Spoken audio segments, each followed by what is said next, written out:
महाराज विदेह कहते हैं बिना शरीर वाला उसका पिता, इतने विद्वान पुरुष की कन्या विद्वान नहीं होगी। और सीता जो शक्ति का भक्ति का साक्षात स्वरूप है। और ध्यान से सुनना क्योंकि ये कथाएं आपको मिलेंगी नहीं। सीता जी ने कहा कि मैं अन्न जल ग्रहण नहीं करूंगी क्योंकि इस राज्य में, इस राजा के हाथों, मेरे ससुर के हाथों खास भांजे का वध हो गया है। ऐसे पापी राजा के जो राज्य है इसमें जल जो है वो भी दूषित हो गया है।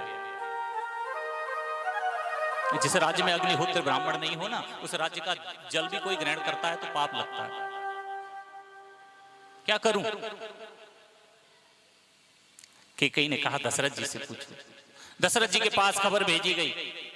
दशरथ जी ने कहा क्या करना है? करना, हाँ, पाप से निवृष्ट कैसे हूं? मुझसे जो पाप हो गया है अनजाने में, श्रवण का वध हो गया है मुझसे, सब जानते हैं। श्रवण का जब वध हुआ ना तो दशरथ जी कुमिला गए। पहचान भी नहीं हुई श्रवण को कौन है, क्योंकि रात्रि का समय था। जब तीर मारा ना तो तीर मारने के बाद जब दशरथ जी पहुंचे, मुझसे भूलवश ये तीर तुझसे लग गया है। तो श्रवण ने कहा आप कौन हो?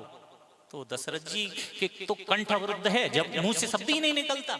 बताया नहीं कि मैं दशरथ हूं, लेकिन श्रवण ने चमचमाती हुई बिजली में उनके मस्तिष्क पर लगा तिलक देखा। सूर्यवंशी, सूर्य बना हुआ है। आप तो सम्राट दशरथ हो। राजा दशरथ नहीं थे, सम्राट। सम्राट बोलते हैं 1000 राजाओं पर शासन करने वाले को सम्राट बोलते हैं, राजा नहीं। ये तो सम्राट दशरथ है। शिव पुराण कहता है दशरथ जी को के तिलक को देख करके पहचान कर ली।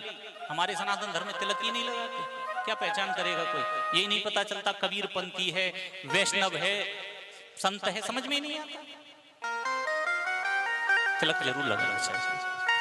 तो अब दशरथ जी से कहा कि मैं अन्न जल ग्रहण नहीं करूंगी। तो दशरथ जी कहते क्या करूं ऐसा जो कि मैं इस पाप से उऋण हो जाऊं?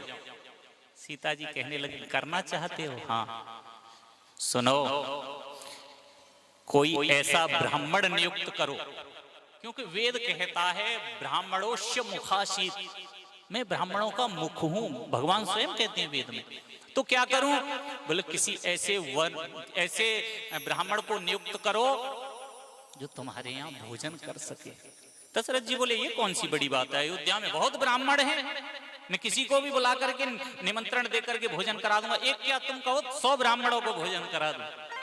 सीता जी कहने लगी एक शर्त है छोटी सी। क्या? बोले ब्राह्मण ऐसा होना चाहिए जिसने आज तक किसी के यहाँ अन्न जल ग्रहण न किया हो। अब पसीना आ गया महाराज, ऐसा तो कोई नहीं। मुनादी करा दी गई राज्य में, कोई ऐसा ब्राह्मण आसपास के राज्य में कोई नहीं मिला। दशरथ जी ने दूत भेजे जनकपुर। पुत्री की ये प्रण है, प्रतिज्ञा है, क्या करना चाहिए?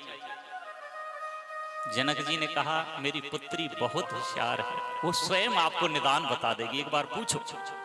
दशरथ जी ने पूछा मुझे ऐसा कोई विद्वान ब्राह्मण नहीं मिला जिसने आज तक किसी के यहाँ का अन्न जल ग्रहण न किया। तू बता तेरी नजर में कोई है? बोले मेरे पिताजी से संपर्क करो।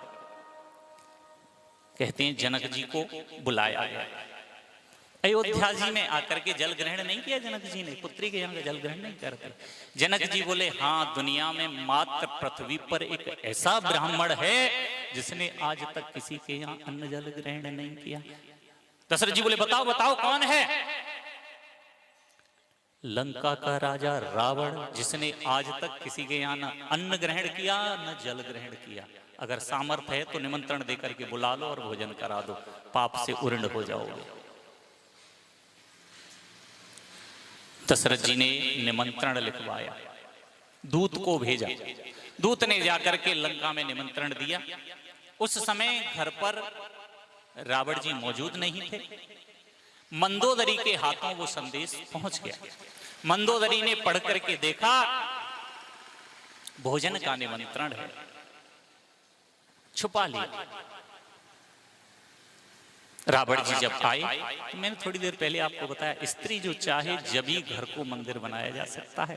उसने मन में विचार किया, बहुत पाप किए हैं निशाचरों ने और आज उद्धार का नंबर आया है तो मैं इसे क्यों छुपाऊं।